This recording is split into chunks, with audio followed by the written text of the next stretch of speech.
Fake beggar in Beijing Subway gets into heated argument. This fake beggar took scamming to a whole new level.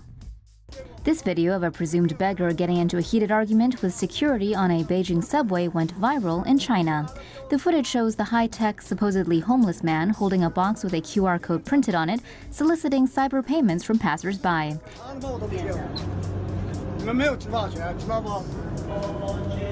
But what flabbergasted Chinese netizens was the man's attitude as he dared a security official to call the police, claiming to be the only boss around. People were quick to realize that the beggar was actually a Line 5 regular and often faked being blind or afflicted with mental and/or physical disabilities. 2 years ago, a local TV show had already exposed his fraudulent ways and revealed he actually owned 2 small flats and earned as much as $1,500 a month. However, the major scammer actually had the audacity to sue the television station, getting $750 in financial compensation for moral injury. Good news is that the swindler won't be able to swindle anymore, as he is now being closely escorted by security officials everywhere he goes. Serves him right. Be careful and don't get ripped off. Texas officials report price gouging after Harvey. Harvey has managed to bring out the best and the worst in people. This story focuses on the latter. Texas officials have received hundreds of complaints of price gouging and scams in the aftermath of Hurricane Harvey. The Texas Attorney General's office said it received 684 complaints. It's currently investigating 9 cases, but expects that number to increase. In one instance, a convenience store reportedly was asking $20 a gallon for gas, $8.50 for a bottle of water, and $99 for a case of water. The owners of the Robstown Best Western Plus lost their franchise after it was exposed for 40 instances of price gouging. These fools were charging people $321 for $120 to $149 a night rooms.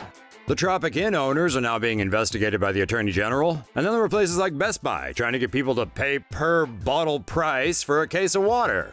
It may not be price gouging, but $42 for a 24-bottle pack of water during a natural disaster is just plain cold-hearted. Those cases of bottled water go for $22 a case on Amazon. Anyone found guilty of price gouging can be penalized with a $20,000 fine per occurrence, or up to $250,000 if the victim is someone 65 years or older. Harvey was the most powerful hurricane to slam Texas in more than 5 decades. Parts of Texas are still inundated with water. Meanwhile, a reported 39 people lost their lives in the storm. One guy almost fooled the entire world of journalism. One man was such a good con artist, he managed to trick international journalists. You know, those folks who are supposed to be the most scrupulous of all about sources and stuff. By and large, most people on social media, and many in the media industry, believe this man's false identity as a surf-loving war photographer. Before being revealed as a con artist, the unnamed man went by the name of Eduardo Martins, an accomplished photographer who was not only handsome, but also a skilled surfer from Sao Paulo. Oh, and a survivor of leukemia. Over the past 3 years, Martin said he worked as a United Nations war photographer, snapping events in the Gaza Strip, Syria, and Iraq, where he's said to have witnessed the battle for Mosul against the Islamic State. Man, that sounds really badass. Martin's photos were widely used by Al Jazeera, Deutsche Welle, The Wall Street Journal, BBC Brazil, and image agencies such as Getty Images. In fact, those images were actually taken by other photographers who actually went to the war zones. The little con man merely inverted the images horizontally and added some slight alterations. A BBC Brazil contributor in the Middle East became suspicious after Martins contacted her. She later reached out to other Brazilian journalists working in the Middle East and learned that Eduardo Martins never existed. The UN and other groups whom Martins said he worked for told BBC Brazil that Martins never worked for them, and none of them recognized his face. BBC Brazil later discovered that the images supposedly of Martins himself were actually of 32-year-old British surfer Max Hepworth Povey, who had zero knowledge that this was happening. Once the con artist's work was called into question, he deleted his social media accounts and WhatsApp. However, before he went silent, he said he was in Australia and was going to travel the world in a van. Puff, just like that, Eduardo Martins disappeared. BBC Brazil later discovered that Martins had online relationships with at least 6 women, and none of them had ever met him in person. Although the con artist's true identity remains a mystery, what he did is arguably the most successful case of identity fraud since Catch Me If You Can Frank Abagnale Jr. Hackers targeting the Winter Olympics.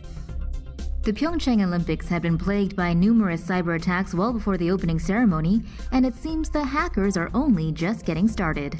As millions tune in to see the 2018 Winter Olympics, security experts warn that malicious scams and cybercrimes may be on the rise. Hackers believed to be from North Korea sent out phishing emails to Olympic-related organizations, with codes written in attached Word documents programmed to install spyware. Russian cybercriminals have also accessed private emails from Olympic agencies and leaked them online, supposedly as evidence of doping in Western countries.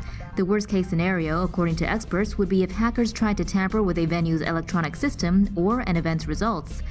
Currently protecting the Olympics is a team of cybersecurity analysts who are monitoring any potential threats. Whether or not this will be enough to deter cybercriminals, however, is still uncertain. Body modification enthusiasts take note.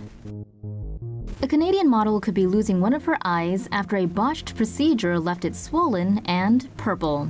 Months ago, Kat Gallinger had her sclera stained by a tattoo artist who was also her then-boyfriend. The artist was horribly inexperienced. He didn't mix the ink with saline and used a large needle instead of a small one. The injection went too deep into the eye, delivering too much undiluted purple ink in one go, and resulted in an infection. Gallinger felt intense pain shortly afterward and began leaking purple ink from her eye. She was prescribed antibiotic eye drops, which only helped spread the infection. Soon, a clump formed around her cornea and her eyes swelled shut. Doctors were supposed to operate on the 24-year-old so they could cut out the lump, then do an amniotic tissue graft to replace lost tissue. Gallinger attempted to go in for surgery without sedation in November, but suffered the worst panic attack of her life. The missed operation has put her at a higher risk of eye loss, and though sedated surgery is still a possibility, she claims she's now considering eye removal. Gallinger has been open about her ordeal and hopes it will serve as a cautionary tale to anyone wanting to get similarly risky procedures done. The Ontario government has since added a ban on cosmetic eye tattoos to avoid more cases like Gallinger's. United Airlines sends rapper Schoolboy Q's dog to the wrong city. Just when you realize you haven't heard United Airlines mentioned in the headlines lately, a fresh new PR disaster pops right up.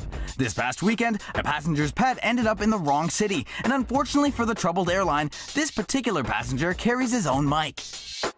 On July 14th, rapper Schoolboy Q boarded a flight from Missouri to Burbank, California. During a stopover in Denver, arrangements had been made for a French bulldog puppy he'd just purchased to be loaded onto his connecting flight.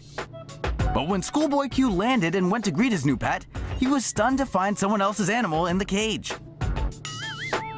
Turns out the poor little pup had been switched by mistake during the flight transfer and was on his way to Chicago. As you can imagine, the Grammy-nominated artist was none too pleased and voiced his displeasure on Twitter, demanding answers. Thankfully, United managed to locate the puppy, named Yurndamine, and reunited him with his famous owner a few hours later.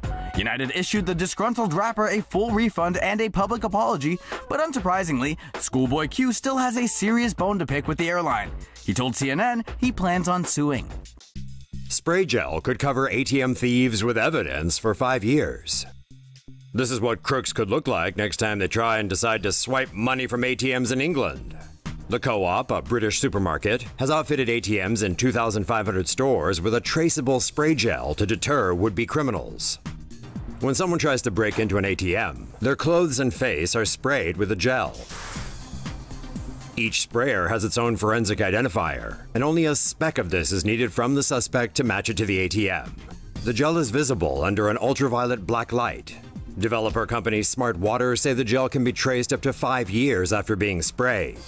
The technology reportedly reduced ATM theft by up to 90% in test areas in 2016.